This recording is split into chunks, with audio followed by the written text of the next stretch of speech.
안녕하세요. 여러분, 제 이름은 박순자입니다. 올해 75입니다. 오늘 여러분께 제 이야기를 들려드리려고 합니다. 듣다 보면 화가 나실 수도 있고 슬퍼지실 수도 있을 거예요. 하지만 끝까지 들어주세요. 이건 단순한 가족 이야기가 아니니까요. 저는 평생 시장에서 떡집을 운영했습니다. 새벽 4시면 일어나 시루에 쌀을 찌고 팥을 삶았어요. 손님들이 순잔의 떡은 정말 맛있다고 할 때마다 뿌듯했습니다. 남편은 10년 전에 먼저 세상을 떠났어요. 그 후로 저는 아들 민수와 며느리 혜진, 그리고 손자 준호와 함께 살았습니다. 우리 셋이 함께 산 그 집은 제가 40년간 떡을 팔아모은 돈으로 산 집이었어요. 혜진이가 우리 집에 처음 왔을 때가 생각나네요. 20년 전이었죠. 28살이었던 혜진이는 외국계 회사에 다니는 똑똑한 아가씨였어요. 처음 본 순간부터 마음에 들었습니다. 어머님, 안녕하세요. 민수 오빠를 정말 사랑합니다. 그렇게 인사하던 혜진이의 목소리가 아직도 귓가에 맴돕니다. 맑고 깨끗한 목소리였어요. 결혼식 전날 밤이었어요. 저는 혜진이를 제 방으로 불렀습니다. 손을 잡고 앉히고는 작은 보자기를 꺼냈죠. 혜진아, 이거 받아라. 보자기를 풀자 금반지가 나왔습니다. 작지만 묵직한 반지였어요. 우리 시할머니께서 시집 올 때 가져오신 반지였습니다. 제가 시집 올 때 받았고 이제 혜진이에게 물려줄 차례였어요. 혜진이는 눈물을 글썽였습니다. 어머님, 이게 그 유명한 금반지인가요? 민수 오빠한테 들었어요. 3대째 내려오는 거라고. 그래, 이제 내가 우리 집 며느리니까 내 거야. 우리 딸. 제가 혜진이의 손에 반지를 끼워주는데 딱 맞았어요. 혜진이는 제 손을 꼭 잡으며 말했습니다. 어머님, 평생 효도할게요. 어머님을 친정 어머니처럼 모실게요. 그날 밤 저는 정말 행복했습니다. 좋은 며느리를 얻었다고 생각했으니까요. 결혼 후 혜진이는 정말 잘했어요. 명절이면 아침 일찍 일어나서 저를 도왔고 제가 감기에 걸렸을 때는 퇴근하고 약국에 들러 약을 사왔습니다. 어머님, 몸조리 잘하세요. 제가 죽 끓여드릴게요. 손자 준호가 태어났을 때는 더 행복했어요. 혜진이는 직장 생활이 바빠서 제가 준호를 주로 돌봤습니다. 분유를 타고 기저귀를 갈고 밤새 재우는 건 다 제 몫이었어요. 하지만 힘들지 않았어요. 혜진이는 늘 미안해했고 저는 괜찮아. 엄마가 돈 벌어야 우리 준호 좋은 거 사주지라며 웃었습니다. 주말이면 우리 네 식구는 근처 공원에 갔어요.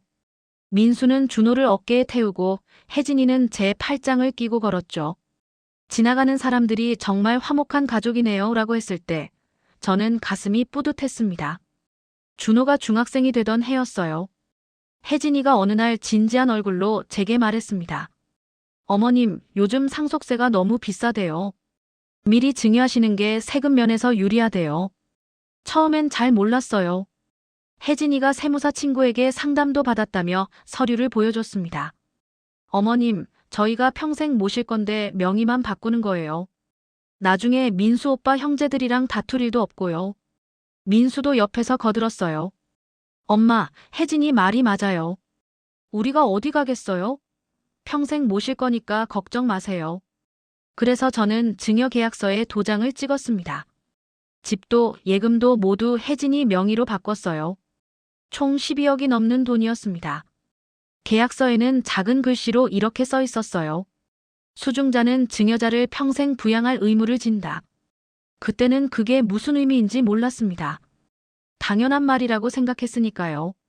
모든 게 변한 건 그날 밤이었습니다. 비가 억수같이 쏟아지던 밤이었어요. 준호 학부모 상담을 다녀온 민수가 평소보다 늦었습니다. 11시가 넘도록 안 들어와서 혜진이도 저도 불안했어요. 여보, 왜 이렇게 늦어? 빨리 와. 혜진이가 전화를 몇 번씩 걸었는데 받지 않았어요. 그리고 자정이 넘어서 초인종이 울렸습니다. 경찰이었어요. 혹시 신민수 씨 가족분이십니까? 그 다음 기억은 잘 안 나요. 혜진이가 비명을 지르고 제가 쓰러져서 구급차가 왔고 병원에서 정신을 차렸을 때 민수는 이미 차가운 시신이 되어 있었습니다. 빗길에서 중앙선을 침범한 트럭과 정면 충돌했다고 했어요. 즉사였대요. 50년을 함께 산 아들이. 그렇게 갔습니다. 장례식장은 조문객들로 가득 찼어요. 민수는 회사에서도 인정받는 사람이었거든요. 혜진이는 상주로서 조문객들에게 인사했습니다. 눈이 퉁퉁 부은 채로요. 저는 멍하니 영정 사진만 바라봤어요. 민수야. 엄마가 먼저 가야 하는 건데. 그런데 이상한 점이 있었어요. 장례식 이틀째 되던 날, 혜진이가 화장실 가는 길에 누군가와 통화하는 걸 들었습니다. 응, 장례는 모레 끝나. 그래, 보험금은 다음 주에 나온대. 걱정 마, 시어머니는 내가 알아서 할게. 그때는 그냥 친구와 통화하는 줄 알았어요. 하지만 지금 생각해보면 그게 시작이었던 거죠. 저는 그때 몰랐습니다. 혜진이가 금반지를 받으며 흘렸던 눈물이 진짜였는지 가짜였는지, 20년간 함께 웃고 울었던 그 시간들이 진심이었는지 연기였는지, 민수가 죽고 난 후 모든 게 변했습니다. 아니, 어쩌면 처음부터 저만 몰랐던 건지도 모르겠어요. 민수를 떠나보낸 지 일주일이 지났습니다. 저는 아직도 꿈인지 생신지 구분이 안 됐어요. 아침에 눈을 뜰 때마다 민수야, 아침 먹어라 하고 부르다가 빈 식탁을 보고 울었습니다. 혜진이도 많이 힘들어 보였어요. 눈이 퉁퉁 부어있고 밥도 거의 안 먹었습니다. 저는 그런 혜진이가 안쓰러웠어요. 혜진아, 억지로라도 밥을 먹어야지. 몸 상하면 어떡해. 괜찮아요, 어머님. 입맛이 없어요. 그렇게 말하는 혜진이를 보며 저는 생각했습니다. 이 아이도 많이 힘들겠구나. 28배 결혼해서 20년을 함께 살았는데 변화는 3주째부터 시작됐어요. 어느 날 저녁이었습니다. 저는 민수가 좋아하던 된장찌개를 끓이고 있었어요. 습관처럼 숟가락을 4개 놓다가 멈칫했죠. 이제는 3개만 필요한데. 그때 혜진이가 화장을 하고 나왔습니다. 진한 립스틱에 향수까지. 어머님, 저 오늘 친구들이랑 저녁 먹고 올게요. 친구들? 네, 대학 동창들이요. 너무 힘들어서 좀 기분 전환하려고요. 그날 혜진이는 밤 11시가 넘어서 들어왔어요. 약간 술 냄새가 났습니다. 그 다음 날도 혜진이는 저녁마다 나갔어요. 친구 만나요. 회사 사람들이랑 저녁이요. 스트레스 풀어야 해요. 저는 아무 말도 못했습니다. 혜진이도 힘들 테니까 기분 전환이 필요하겠거니 했어요. 민수가 떠난 지 49일째 되는 날이었습니다. 저는 새벽부터 일어나서 절에 갈 준비를 했어요. 49제를 지내야 민수가 좋은 곳으로 가지 않겠어요? 혜진아, 오늘 절에 가야 한다. 같이 가자. 혜진이는 침대에 누워서 핸드폰만 보고 있었습니다. 어머님, 저 오늘 너무 피곤해요. 회사 일도 밀렸고요. 혜진아, 오늘이 49제야. 어머님, 그런 거 요즘 누가 해요? 전 안 믿어요, 그런 거. 그 말을 듣는 순간 가슴이 덜컥 내려앉았어요. 혜진아, 내 남편인데. 어머님, 저도 슬프긴 하지만 제 인생도 살아야죠. 맨날 우울하게 지낼 순 없잖아요. 결국 저 혼자 절에 갔습니다. 스님께 정성껏 공양을 올리고 민수의 극락왕생을 빌었어요. 혼자 절하면서 눈물이 났습니다. 민수야, 미안하다. 엄마 혼자 왔다. 절에서 돌아왔을 때 거실이 쇼핑백으로 가득했어요. 루이비통, 샤넬, 구찌. TV에서만 보던 명품 브랜드들이었습니다. 혜진이는 신이 나서 옷을 꺼내보고 있었어요. 어머님 오셨어요? 오늘 백화점에서 세일하길래 좀 샀어요. 혜진아, 이게 다 얼마짜리야? 에이, 어머님. 제 돈 쓰는데 괜찮죠? 저도 스트레스 풀어야죠. 제 돈. 그 순간 머릿속이 하얘졌어요. 민수가 죽은 지 아직 2달도 안 됐는데 49제도 안 지낸 마당에. 혜진아, 그래도 민수가. 어머님, 자꾸 그러시면 저 정말 힘들어요. 저도 앞으로 혼자 살아가야 하는데 왜 자꾸 과거에만 붙들어 매려고 하세요? 혜진이의 목소리에 짜증이 섞여 있었어요. 처음 듣는 목소리였습니다. 다음 주 월요일이었어요. 어머님, 저 이번 주말에 친구들이랑 일본 여행 갈게요. 저는 설거지하던 손을 멈췄습니다. 여행? 지금? 네, 제 친구가 힘들다고 기분 전환시켜준대요. 3박 4일이요. 혜진아, 그래도 아직. 어머님. 혜진이가 짜증 섞인 목소리로 끊었어요. 저도 제 인생이 있어요. 맨날 이 집에만 있으면 미쳐요. 왜 자꾸 제 발목을 잡으세요? 발목을 잡는다고. 저는 아무 말도 못하고 그 자리에 서 있었습니다. 혜진이는 그 주 금요일 아침 큰 캐리어를 끌고 나갔어요. 웃으면서요. 주말 저녁이었습니다. 준호가 제 방문을 조심스럽게 두드렸어요. 할머니, 들어가도 돼요? 그래, 우리 준호. 들어와. 준호는 제 옆에 앉더니 한참을 말이 없었어요. 그러다가 작은 목소리로 말했습니다. 할머니, 엄마가 이상해요. 엄마가 아빠 사진을 다 치웠어요. 거실에 있던 것도, 방에 있던 것도. 그리고 준호의 목소리가 떨렸어요. 엄마가 전화 통화하는 거 들었어요. 누군가한테 이제 자유로워졌다고 했어요. 웃으면서 제 손이 덜덜 떨렸습니다. 준호야. 할머니, 엄마가 아빠를 사랑했던 거 맞아요? 왜 이렇게 빨리 변했어요? 준호가 제 품에 안겨서 울었어요. 17살 손자가 아기처럼 울었습니다. 저도 같이 울었어요. 무엇을 위로해야 할지 몰랐거든요. 혜진이가 일본에서 돌아온 다음 주였습니다. 저는 민수방에서 그의 넥타이를 정리하고 있었어요. 민수가 아끼던 물건들을 소중히 간직하고 싶었거든요. 그런데 혜진이가 갑자기 방에 들어왔어요. 어머님, 뭐 하세요? 민수 물건들 좀 정리하고. 어머님. 혜진이의 목소리가 차갑게 식었어요. 이제 그만하세요. 저도 앞으로 나아가야 하는데 자꾸 이러시면 힘들어요. 혜진아, 그래도 이건 민수 물건이잖니. 이미 다 정리했어요. 필요 없는 건 버렸고요. 뭐? 제가 황급히 옷장을 열었을 때 민수의 옷 대부분이 사라져 있었어요. 민수가 첫 월급 받아서 산 시계도 회사에서 받은 공로패도 다 없었습니다. 혜진아, 이걸 어떻게 해? 어머님, 죽은 사람 물건 붙들고 있으면 뭐해요? 저는 이제 제 삶을 살 거예요. 어머님도 현실을 받아들이세요. 그날 밤 저는 잠을 이룰 수 없었어요. 이게 정말 제가 딸처럼 아끼던 혜진이가 맞나? 제가 금반지를 물려준 그 아이가 맞나? 다음 날 아침, 저는 혜진이 방 앞을 지나가다가 우연히 통화 소리를 들었습니다. 오빠, 이제 진짜 끝났어. 보험금도 다 나왔고. 응, 시어머니. 조금만 더 참아. 요양원 알아보는 중이야. 그럼 우리 자유로워지지. 요양원? 제 다리에서 힘이 풀렸어요. 벽에 기대서 겨우 서 있었습니다.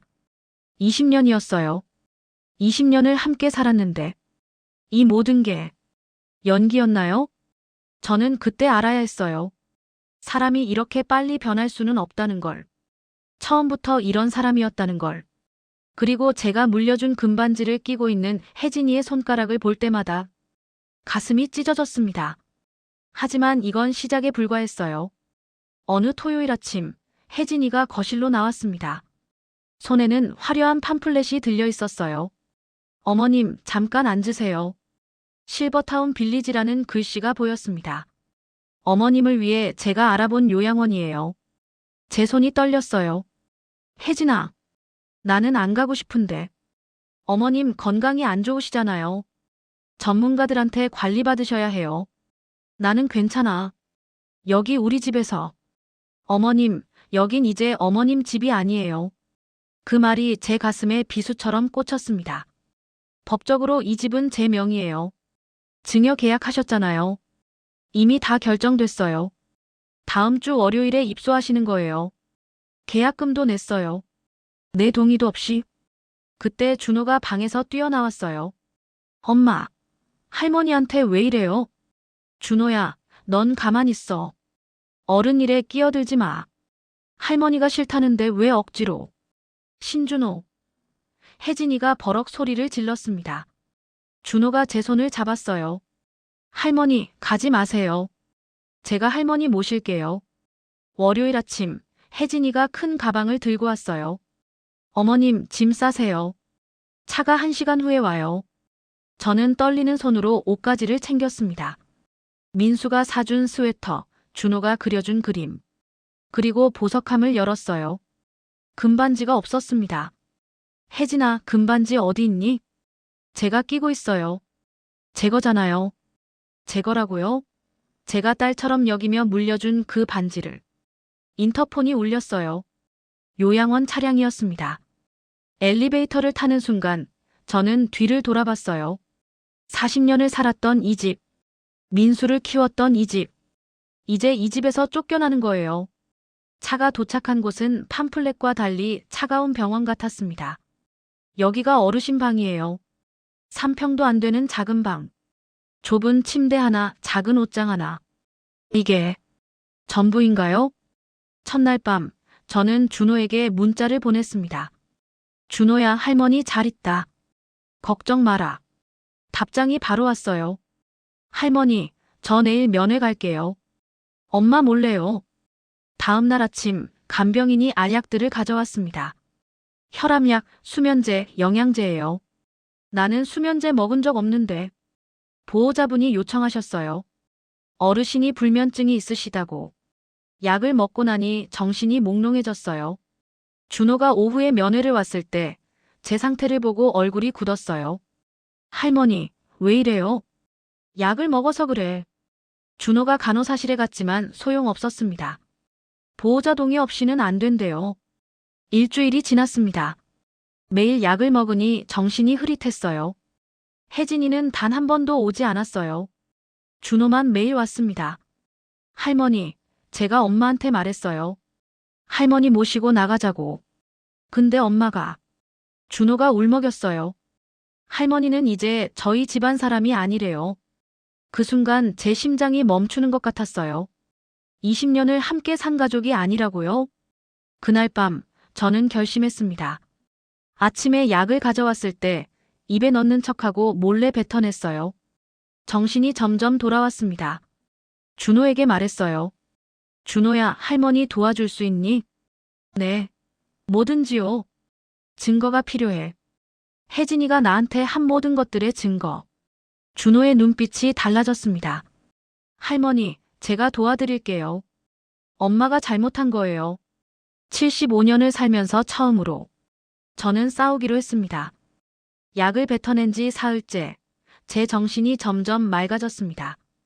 준호가 면회를 왔을 때 저는 조용히 말했어요. 준호야, 핸드폰 녹음 기능하니? 네, 할머니. 왜요? 엄마가 전화 통화할 때마다 녹음해. 특히 누구랑 만나는지, 돈 이야기하는지. 준호의 눈빛이 빛났어요. 할머니, 진짜 싸우실 거예요? 그래. 더 이상 당하고만 있을 순 없어. 일주일 후, 준호가 흥분한 얼굴로 왔어요. 할머니, 녹음했어요. 준호가 핸드폰을 꺼내서 재생했습니다. 혜진이의 목소리가 들렸어요. 오빠, 이번 주 토요일에 만나. 응, 시어머니는 요양원에 있으니까 상관없어. 보험금, 다 나왔어. 5억. 곧 우리 새 출발할 수 있어. 제 손이 떨렸습니다. 오빠라고? 네. 엄마한테 남자가 있는 것 같아요. 민수가 죽은 지 겨우 넉 달인데. 벌써 다른 남자가 있다고요? 준호야, 토요일에 엄마 미행할 수 있니? 네. 제가 해볼게요. 토요일 오후 준호에게서 문자가 왔어요. 사진이 첨부되어 있었습니다. 혜진이가 어떤 남자와 고급 레스토랑에서 식사하는 모습이었어요. 남자는 40 중반쯤 되어 보였고 혜진이와 친밀하게 웃고 있었습니다. 그리고 다음 문자. 할머니, 엄마가 그 남자한테 자기야라고 불렀어요. 손도 잡고요. 가슴이 무너져 내렸어요.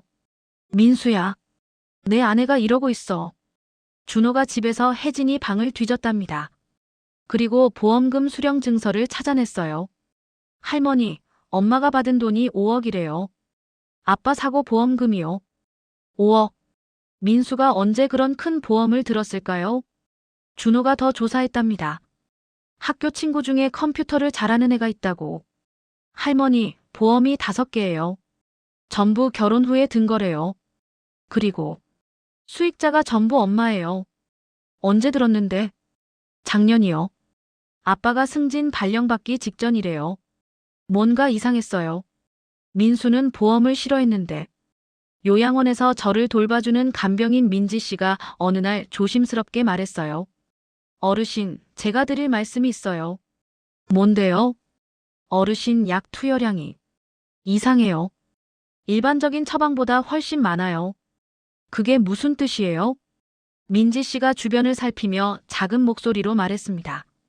보호자분이 원장님한테 특별히 부탁하신 것 같아요. 돈도 주고요. 뭐라고요? 제가 몰래 기록해뒀어요. 약 투여 일지요. 혹시 필요하시면. 민지 씨가 제 손에 작은 노트를 쥐어줬어요.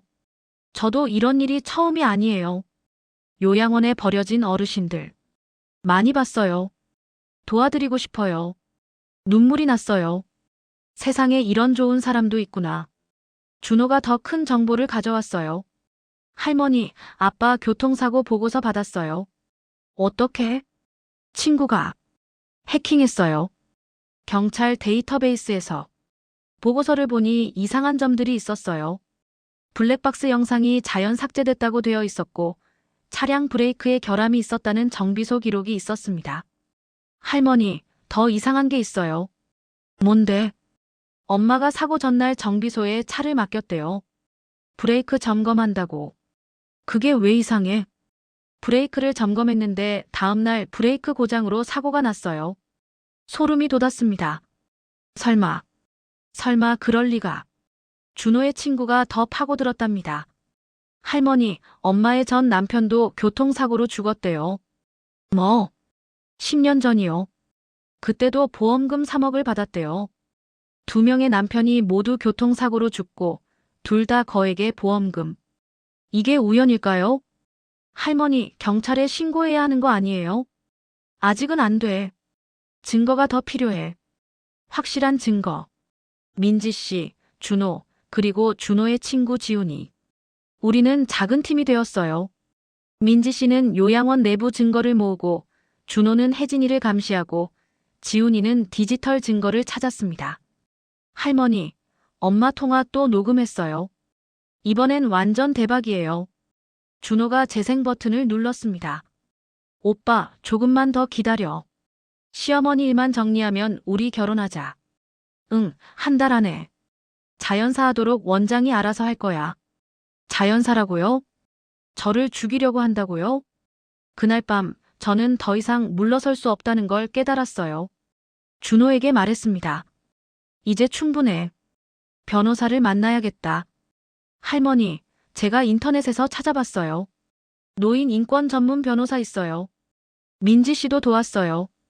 제가 원장이랑 보호자분 대화하는 거 녹음했어요. 증거로 쓰세요. 증거가 쌓여갔습니다. 혜진이와 남자의 통화 녹음, 보험금 수령 증서, 약물 과다 투여 기록, 민수의 사고 의혹 자료, 첫 번째 남편 사고 기록. 75년을 살며 배운 게 있어요. 정의는 싸워서 쟁취하는 거라는 것. 이진우 변호사와 함께 경찰서에 갔습니다. 정 형사님, 이 사건 다시 봐주셔야 합니다. 형사는 우리가 모은 증거들을 하나하나 살펴봤어요. 녹음 파일, 보험금 기록, 첫 번째 남편의 사망 기록, 약물 투여 일지. 이건 심각한데요. 정 형사의 표정이 굳어졌습니다. 신민수 씨 사건 재수사 들어가겠습니다. 그 말을 듣는 순간 눈물이 났어요. 민수야, 엄마가 진실을 밝혀줄게. 일주일 후 정 형사가 연락을 했어요. 어르신, 중요한 걸 발견했습니다. 사고 차량 다시 조사했는데요. 뭘 발견하셨는데요? 브레이크 오일 라인이 인위적으로 훼손된 흔적이 있습니다.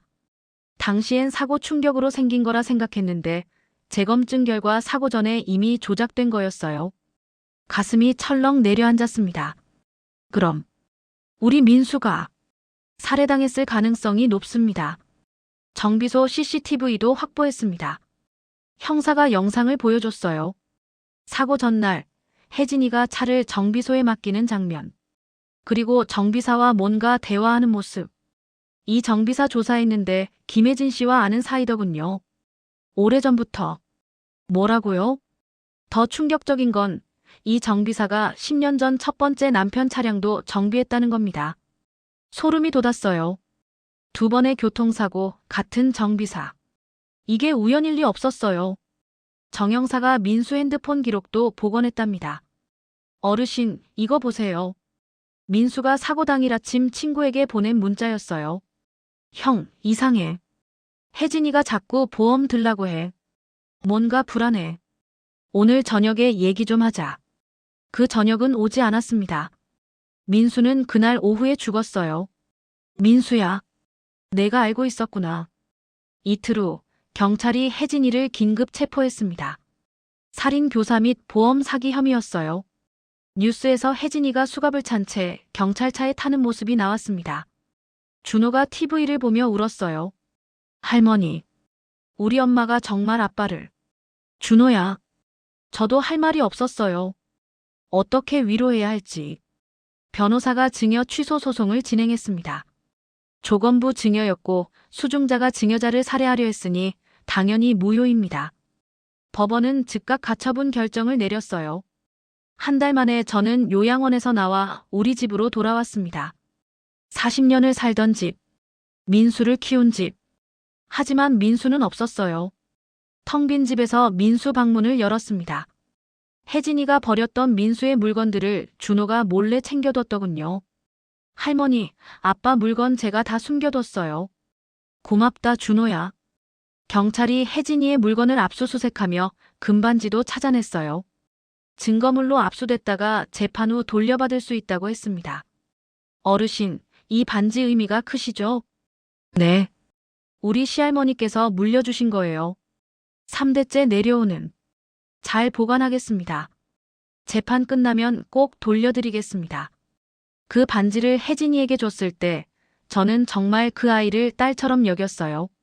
하지만 혜진이에게 저는 그저 돈덩어리였을 뿐이겠죠.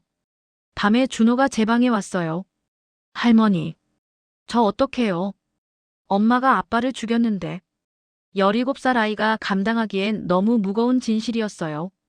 준호야, 내 잘못이 아니야. 근데 엄마예요. 제 엄마가 그런 짓을. 준호는 제 품에 안겨 한참을 울었습니다. 저도 같이 울었어요. 우리는 둘 다 혜진이에게 가족을 잃었으니까요. 다음 날 준호와 함께 민수 묘소에 갔습니다. 민수야, 엄마가 이제야 알았어. 내가 얼마나 무서웠을지. 비석 앞에 절을 했어요. 이제 편히 쉬렴. 엄마가 진실을 밝혔어. 혜진이는 법의 심판을 받을 거야. 준호도 아버지 묘 앞에서 절했습니다. 아빠, 미안해요. 제가 몰랐어요. 근데 이제 알았어요. 할머니랑 제가 다 밝혀냈어요. 돌아오는 길, 준호가 물었어요.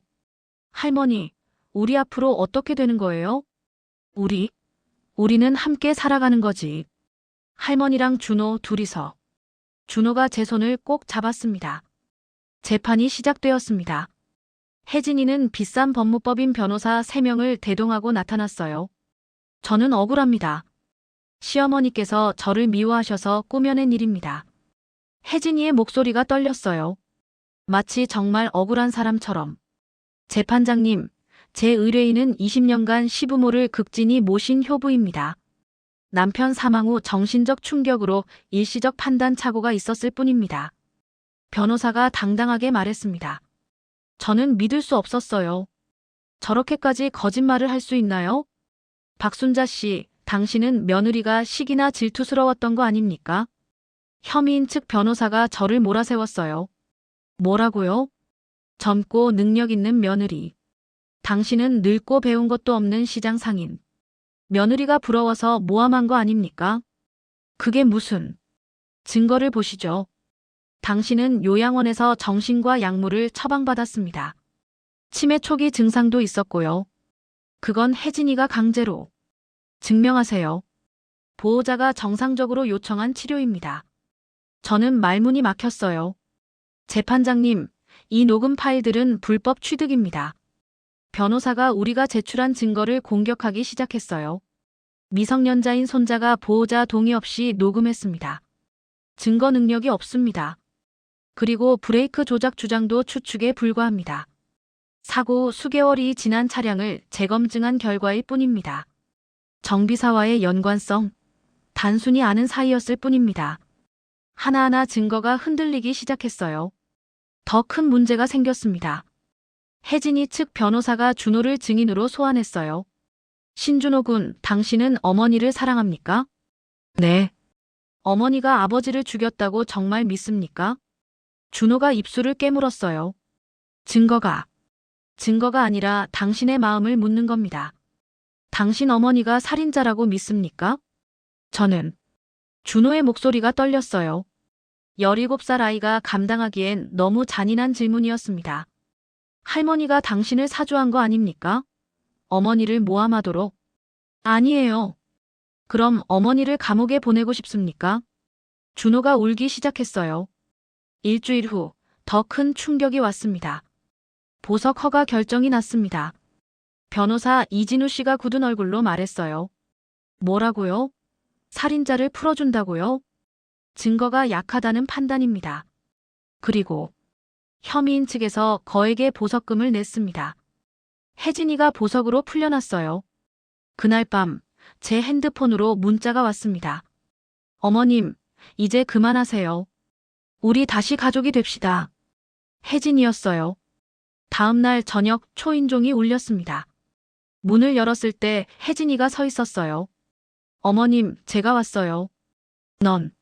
넌 어떻게? 제 집이잖아요.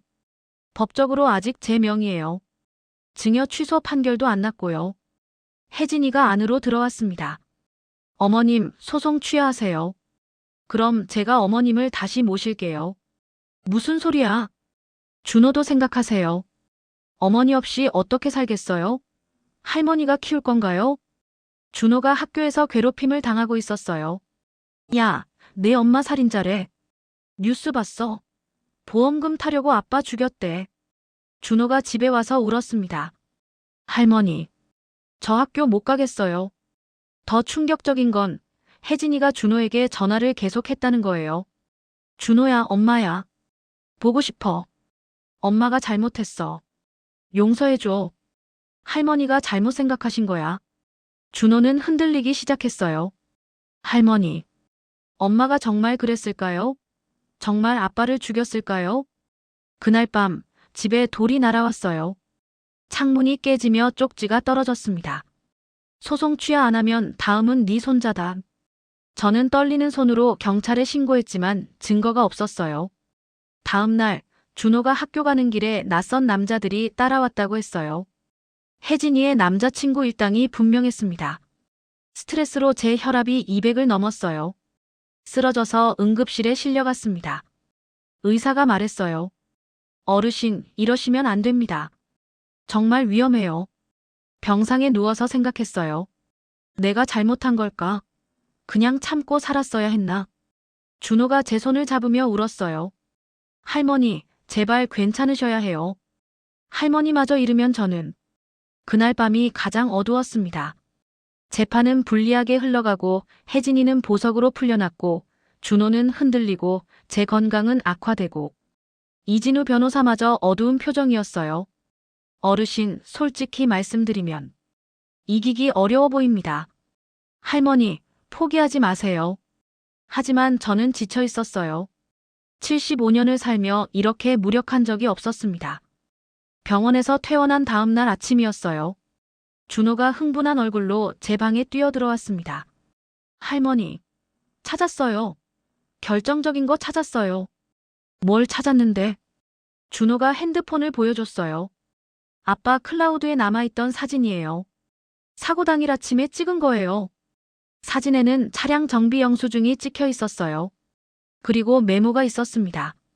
브레이크 이상함. 정비소 다시 확인 필요. 혜진이 왜 자꾸 보험 얘기? 민수가 뭔가 이상함을 눈치챘던 거예요. 준호가 이 사진을 경찰에 제출했어요.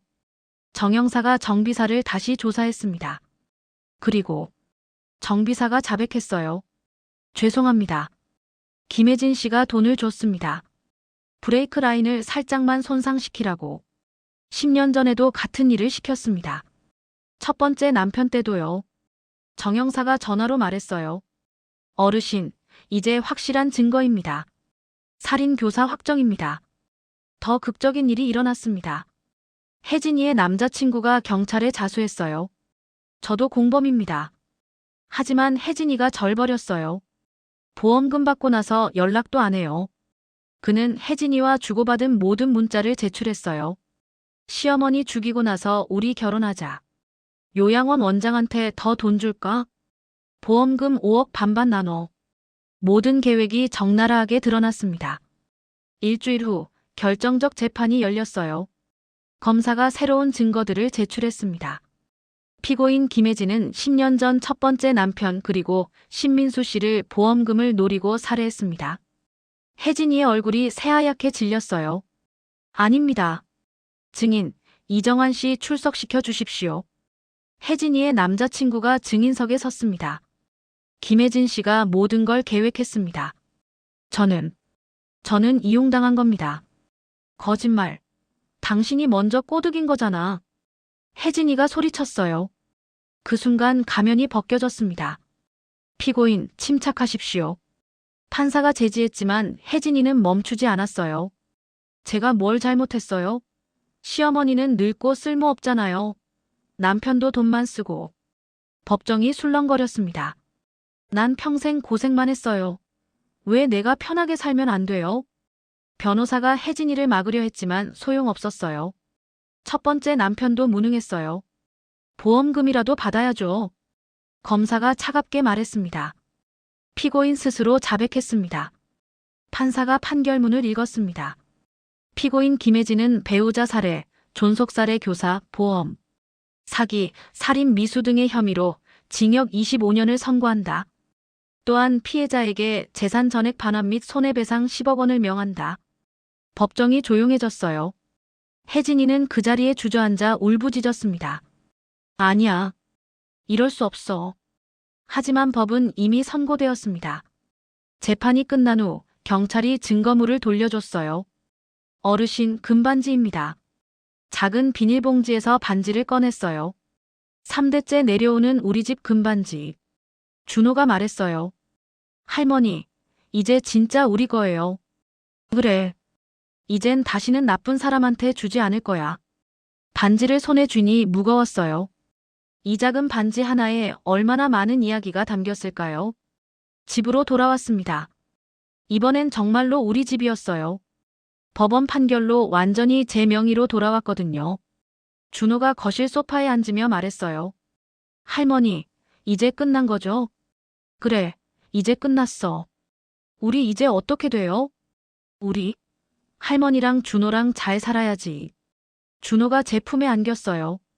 할머니, 고마워요. 포기 안 하셔서. 저도 준호를 꼭 안았습니다. 그날 밤 민수 영정 사진 앞에 섰어요. 민수야, 엄마가 해냈어. 혜진이는 법의 심판을 받았어. 준호는 엄마가 잘 키울게. 내가 못 본 만큼 할머니가 2배로 사랑할게. 미안하다. 엄마가 그 여자를 제대로 못 봤어.